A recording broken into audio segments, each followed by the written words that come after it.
Alright, what's going on, friends, and welcome back to the channel. In today's video, we're going to be installing some tune-up parts on the RX-7. Let's unbox what I got and see what we're going to be working on. Spark plugs. So now when it comes to RX-7s, RX-7s use two different types of spark plugs. We've got the BUR7 EQP. These are going to be the leading spark plugs or the lower spark plugs. So in the engine, there's two on top and two on the bottom. The 7s are lower, so they go on the lower ones. Then we have BUR9 EQ, and I said P before, but there's no P because these aren't the platinum versions. BUR9 EQ, so these are the trailing spark plugs, or T for top. Trailing, T, top, 9. 9 is bigger than 7.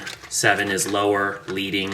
So that's how you can tell the difference between the two. So now before we jump into the thick of this video and start working on the installs, what I want to point out is I'm wearing a brand new shirt. This is an awesome, cool blue color, and the design is neat. It is a snail, also a turbocharger. I don't know if you guys can see that. And I really like it. And the reason why I'm bringing this up is because this shirt is from a company called Speedmo, and you can check them out at speedmoapparel.com. They reached out to me and they said, hey, check out our shirts and let us know what you think. So this is what I think. This shirt is a medium. I don't know if I got a little bit bigger or if their shirt is just a smidge too small, but other than that, it's super comfortable. I really like the color. I really like the design and the quality. I would say if you guys are looking to check out some new clothes, some new shirts, some new designs, head on over to speedmoapparel.com and check them out. Alright guys, so here we are in the engine bay, and I'm going to start working on the spark plugs. I'm going to do the spark plugs first. So you can see here's one of the spark plugs. Right below is another spark plug, and then next to it we've got a spark plug right here, and then a spark plug down here. And the way that I do it, so that way I don't get the wires crossed, is I just do them one at a time. It's easier that way, and it makes sure that you never get the wires crossed, which I've done before in the past, and it is a kind of a pain in the ass to fix.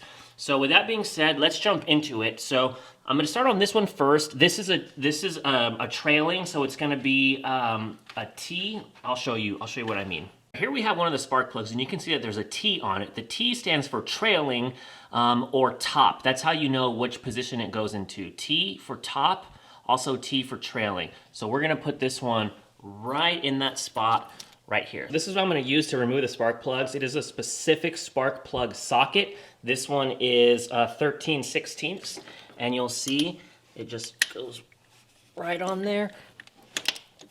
And now we can crack it loose. It's probably a good time to change these out. So I'm glad that we're doing this now. I like to take my socket, put it on the spark plug, and I like to turn it until it's finger tight, and then once it's finger tight, which is where I'm at right now, I put my wrench onto the socket, and then I give it 1, 2, and I'm done.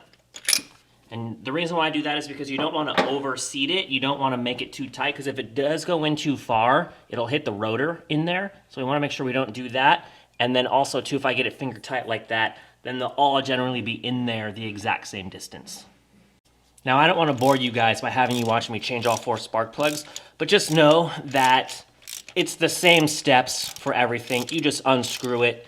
Well, first you unplug it, then you unscrew it, then you replace it and screw it back in, and then you plug it back in. Super simple, super easy. I just finished doing the tops, and I just want to show you the lower. BUR7 EQ, L for leading or lower. Okay, L is for lower, T is for top, so this is a 7, which is lower, so it's going on the bottom. So these are all done. I'm going to hop in the car and start her up, because I just want to make sure that if at some point I mess up or the car doesn't work, I know what part of the project caused the car to not start.